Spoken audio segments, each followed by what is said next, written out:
This is a true story from me, the artist behind BikiBaam. Some truths are too heavy to keep inside, so today, I'm finally ready to share mine. Today, we had a job that required us to travel to Ratchaburi province. Our team, including myself, consisted of 4 people in total. 2 men and 2 women.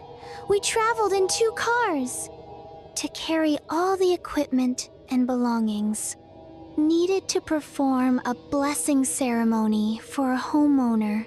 We left Bangkok at around 3 a.m. By the time we arrived in Ratchaburi, it was already around 5. When we got there, everyone helped set up the offering table. By the time everything was ready, it was about 6 in the morning. The event today was quite lively because it wasn't just us who came to perform a ceremony. There were also other groups setting up their own offering tables. And besides that, the homeowner had hired a troupe of dancers to perform in the evening. But I wasn't very interested. I thought that once our ceremony was finished later that morning, we would pack everything up and head back to Bangkok right away. When our group's ceremony was completed, we quickly loaded everything into the cars and were about to leave.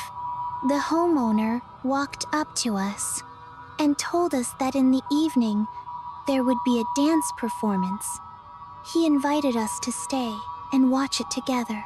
My coworker and I looked at each other, not sure what to do.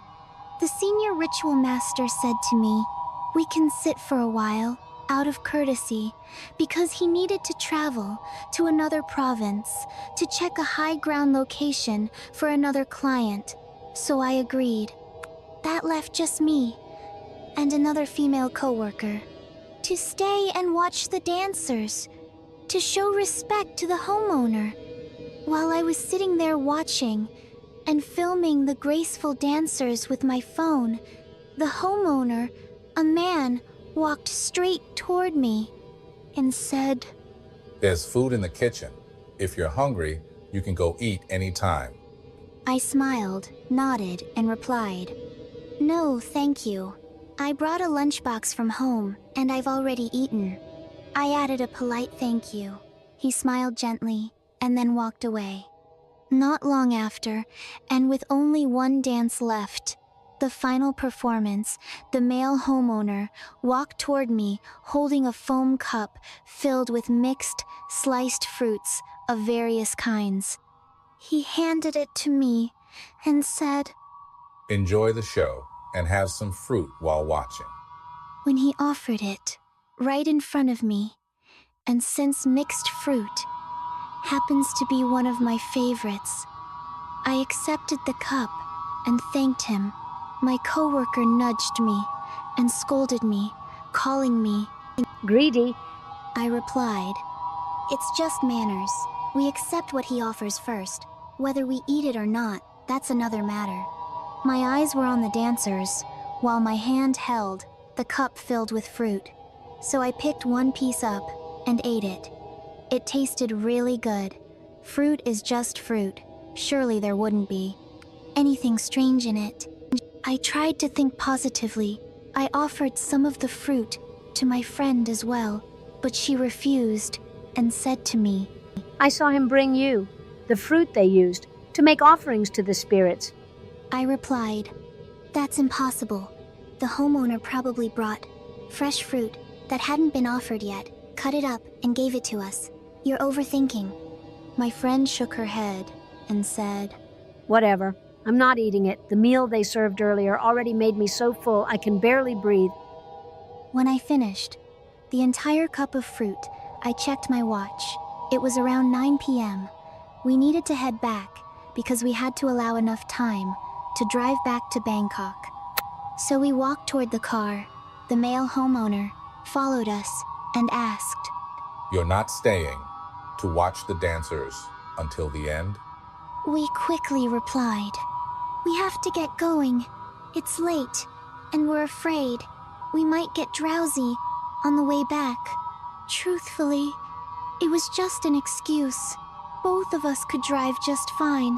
The homeowner nodded and said, All right, travel safely. Be careful not to get lost. After saying that, he walked away. The words, "Be careful not to get lost," sounded strange to me. I felt something was off, but my friend had already gotten into the car.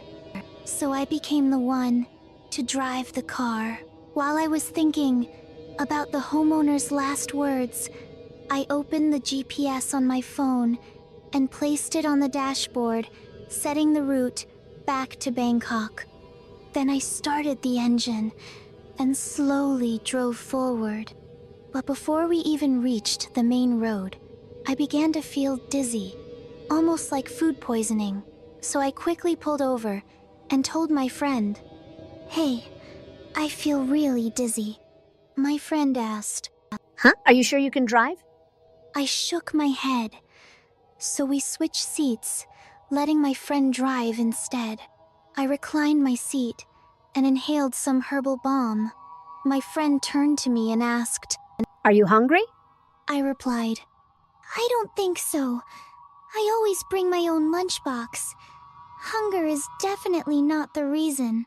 As we continued driving, my friend focused on the road, while I lay back, sniffing the balm. Then I started feeling stomach pain, mixed with dizziness. My friend said, Hey, you're usually strong. Your body's tough. Food poisoning. Shouldn't be something you'd get easily. Then she paused and added, "But right now, my stomach feels weird." She placed her hand on her abdomen. It feels like there's something round like a lump inside. In my mind, I thought I was suspecting it must be gas in my stomach. If I could just let out a fart, maybe I would feel better. So I slowly used my hand to press and push the big lump of air inside my stomach. But instead, I felt something strange. A sharp stomach pain and intense discomfort. That lump of air kept moving up and down, not going anywhere. So I told my friend, "Hey, I can't take this anymore. I think I need to poop. Can you stop at the next gas station?" My friend parked at the station. I got out and slowly walked toward the restroom. I felt dizzy, my vision blurry, my legs stiff, barely able to walk, and the stomach pain was unbearable. I forced myself forward, thinking that if I could just take care of my business, I would feel better. But nothing came out, not even a bit. I figured it must be gas buildup, so I dragged myself back to the car and continued suffering. But this round of pain was far worse than before.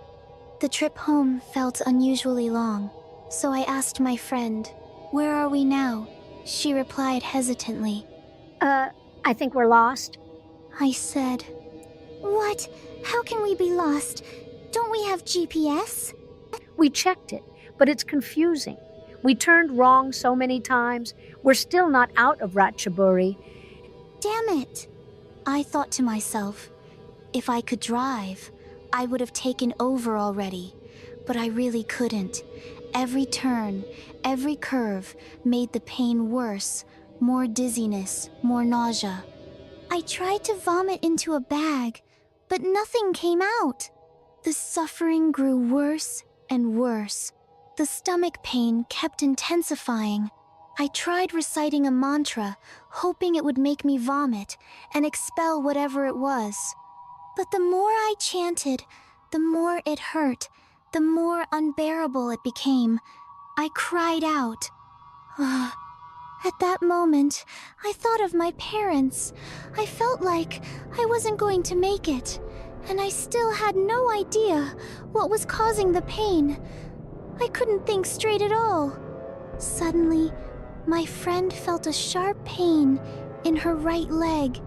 She couldn't press the accelerator, She tried using her left leg, but it was awkward and difficult, so we decided to find a roadside hotel and rest for the night.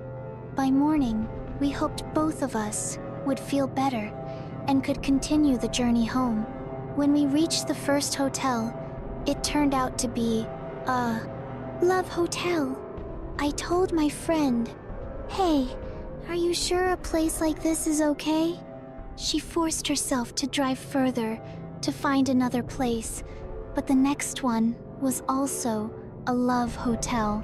My friend said, "Considering the condition we were both in, I knew we couldn't keep going, so we agreed to stay there." One of us was stumbling, the other limping arms around each other, struggling just to reach the room. By the time we dragged ourselves inside, we were completely exhausted. Inside the room, the atmosphere was dim, and there was a strange odor, making my nausea even worse. I rushed straight into the bathroom. The smell of that love hotel felt like a place meant for pulling something out of your body that you couldn't see. And as I leaned my face over the sink, the stench from the drain hit my nose hard, intensifying everything, forcing me to vomit and expel whatever bad thing was inside me. The sound of retching was loud, mixed with me chanting to hold myself together. Eventually, I managed to force it out. It was just air and loud gagging. But suddenly, I felt lighter. No stomach pain, no dizziness. I walked out of the bathroom, and my friend said, My right leg hurts so much, it feels swollen. I looked at her leg and was shocked. It was extremely swollen. She said it was painful and unbearable. I knew this wasn't normal, and that smell, that strange, heavy smell. In the love hotel room, I couldn't explain it, but it felt wrong. After getting that bad thing out of my body, I knew we needed to leave that room immediately. So I helped my friend up, and we hurried out of there. Then I took the wheel and drove instead.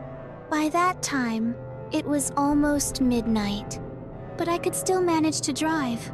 Following the GPS, we finally reached Bangkok safely, but my friend's condition was getting worse. Her leg hurt badly and was very swollen. I tried to recall everything that happened that day. What exactly had we encountered to end up like this? The next morning, I took her to receive holy water and then to massage therapy. It took nearly 2 weeks before she recovered and could walk normally again. Even the senior ritual master, who went to the event with us, was shocked. He told us that when he excused himself to leave early, he happened to see the male homeowner taking the spirit offering food that was placed outside, removing it from the tray, and then pouring it into a foam container. At first, he didn't suspect anything. He thought the homeowner was simply collecting the offering food to throw it away somewhere else. But in the end, he gave it to us to eat, which was completely inappropriate. Food used for spirit offerings should never be eaten. It should be left as it is.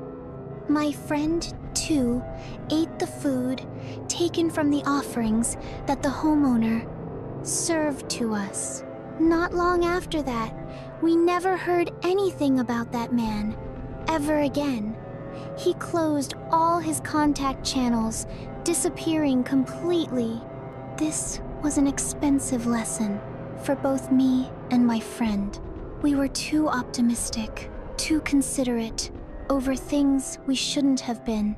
We were left deeply shaken, scarred by the food that came from a spirit offering. It became an experience we could never forget.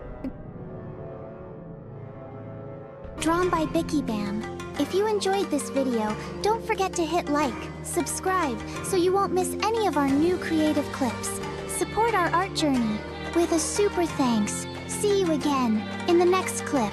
Coming soon!